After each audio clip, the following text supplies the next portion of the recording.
రాష్ట్రంలో ఎన్ని మర్డర్లు జరిగినా ఎంక్వైరీ ఉండదు. మటర్లే కదా, ఏముంది అందులో అనుకుంటున్నారేమో. రాష్ట్రంలో ఎన్ని పాపాలు జరిగినా ఎంక్వైరీ ఉండదు. ఎవరు పాపానాలు పోతారు అనుకుంటున్నారేమో సార్. సాక్షాత్తు పిఠాపురం నియోజకవర్గంలో ఒక దళిత వాడ మొత్తాన్ని సామాజిక బహిష్కరణ చేస్తే ఎంక్వైరీ ఉండదు. అది సార్ పవన్ సార్ ఇమేజ్. ఆయన ఎమ్మెల్యే అయ్యాగా పిఠాపురంలో ఆయన పేరు ఎలా మారిపోతుందో చూడలేదండి మీరు. కానీ పవన్ కళ్యాణ్ గారి సినిమా ఆపటానికి ఆలోచించారనే దాన్ని మాత్రం పెద్ద విచారణ. మరి పోయి ఆయన సినిమా ఆపాలనుకుంటారా? అందుకే సార్ చేయిస్తున్నారు. ట్రంప్ ఒప్పుకున్నట్లేదు, లేకపోతే ఎఫ్బీఐని అడిగేవాళ్ళు అనుకుంటే. అంటే ఏంటి సార్, సినిమా హాల్ చెక్ చేయొద్దా? సంవత్సరం తర్వాత ఇవ్వాలా మీరు ఎక్కంగానే అన్ని సినిమా హాళ్లు చెక్ చేయాలి కదా. అప్పుడు మర్చిపోయారు సార్, ఇప్పుడే గుర్తుకొచ్చింది.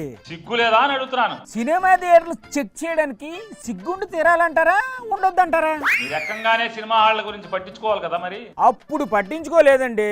ఎందుకు పట్టించుకోలేదని అడుగుతున్నాను. సినిమా థియేటర్లో పాప్కార్న్, కూల్ డ్రింకులు, సమోసాలు ఎక్కువ రేట్లుగా అమ్ముతున్నారంట. అప్పుడు తెలీదా పాప్కార్న్ ఎక్కువ అమ్ముతున్నారని? అప్పుడు కూల్ డ్రింక్ ఎక్కువ అమ్ముతున్నారు మీకు తెలీదా? అదంతా కాదండి, సినిమా ఇండస్ట్రీ వాళ్ళు చంద్రబాబు దగ్గరకు వచ్చి దండం పెట్టలేదంట.